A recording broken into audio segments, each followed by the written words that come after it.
నమస్తే. 2019లో ఏం జరిగిందో గుర్తుందా? తెలంగాణ ఇంటర్ విద్యార్థుల రక్తాన్ని తాగిన ఆ రాబందు మీకు గుర్తుందా? 3,80,000 మందిని అన్యాయంగా ఫెయిల్ చేసి 20 మందికి పైగా అమాయక విద్యార్థుల ప్రాణాల్ని బలిగొన్న దుర్మార్గపు సంస్థే గ్లోబరీనా. గ్లోబరీనా చేసిన పాపపు మరకల్ని కడుక్కోవటానికి రాత్రికి రాత్రే కోఎంట్ అని పేరు మార్చుకుని బోర్డు తిప్పేసింది. తెలంగాణ బిడ్డల జీవితాలను బుగ్గిపాలు చేసిన ఆ నరరూప రాక్షస సంస్థకు అతి దారుణంగా సిబిఎస్ఈ మళ్లీ కాంట్రాక్ట్ కట్టబెట్టింది. తెలంగాణలో అంతమంది విద్యార్థులు చనిపోతే ఆ శవాల మీద పైసలేరుకున్న సంస్థకు మళ్లీ కోట్ల రూపాయల కాంట్రాక్టా?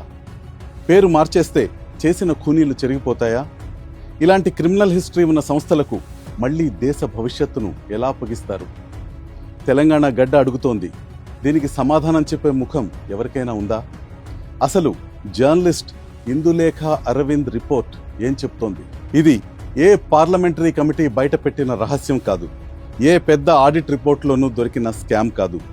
దేశంలోనే అతి పెద్ద విద్యామండలి సిబిఎస్ఈ గుట్టు రట్టు చేసింది ఎవరో తెలుసా? ఏదో ఒక పెద్ద ఇన్వెస్టిగేషన్ ఛానల్లో కూర్చున్న సీనియర్ జర్నలిస్టులు కాదు, ముగ్గురంటే ముగ్గురు టీనేజర్లు.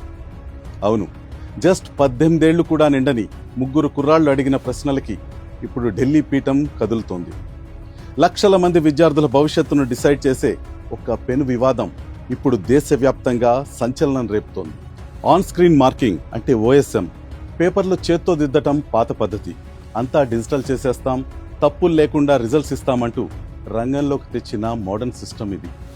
థియరీ వినటానికి బానే ఉంది, కానీ ప్రాక్టికల్స్లోకి వచ్చేసరికి సీన్ రివర్స్ అయిపోయింది. మార్కుల్లో తేడాలు, డేటా లీక్లు, ఇంటర్నెట్ సెక్యూరిటీలో లూప్ హోల్స్. వేదాంత్ శ్రీవాస్తవ అనే స్టూడెంట్ ఈ మార్కింగ్ విధానంలో ఉన్న లోపాలను పక్కాగా ప్రశ్నించాడు. ఇక నిసర్గాధికారి అనే మరో స్టూడెంట్ ఏకంగా సిబిఎస్ఈ డేటా సెక్యూరిటీ సిస్టమ్కే కన్నం పడేలా ఉన్న లూప్ హోల్స్ని సోషల్ మీడియా వేదికగా బట్టబయలు చేశాడు. లక్షల మంది విద్యార్థుల ప్రైవసీ గాల్లో దీపంగా మారిందా అనే అనుమానాలు రేకెత్తించాడు.